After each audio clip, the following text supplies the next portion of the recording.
Achik. Explícame una cosa, Sammy.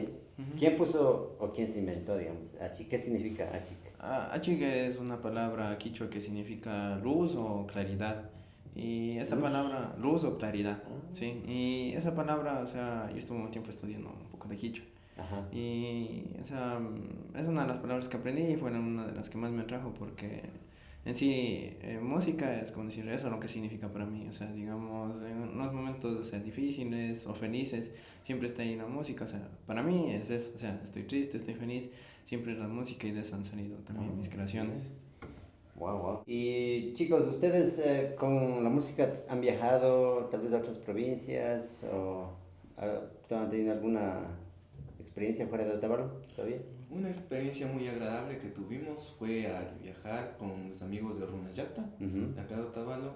Nos integramos nosotros dos como parte del grupo Achig con el propósito de hacer escuchar por Saraguro nuestro tema que está circulando por el YouTube, Amor de mi vida. Qué chévere. Un tema que fue bien acogido porque al parecer les gustó a las personas de allá y fue una linda experiencia compartir con ¿Qué ellos. tal Saraguro?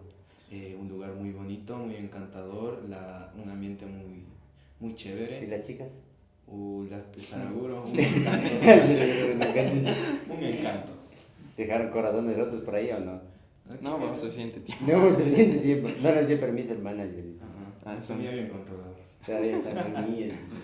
Ya, listo, entonces chicos, vamos a tener una música, ¿no? Sí, Un claro. temita de ustedes dos. Así que después del corte va a venir con el grupo H, ¿ok? Oh, antes de irnos, quería, no sé si quieren decir algo a los fans que siguen en YouTube.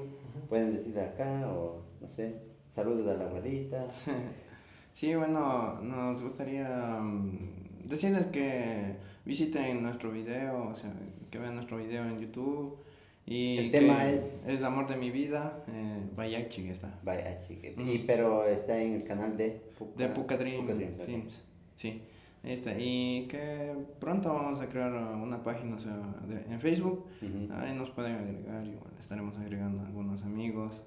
De ahí estaremos disponibles para cualquier tipo de contrato. Ahí mismo en la página va a estar los números y todo. Qué chévere. Ya, y vamos a dejar los contactos, los links debajo del video, así que cualquier cosa con el grupo H ahí van a ser, ¿no? Sí. Les deseamos el mayor éxito, chicos. Gracias por venir Gracias. y Gracias. vamos a tener un poco de música, ¿ok?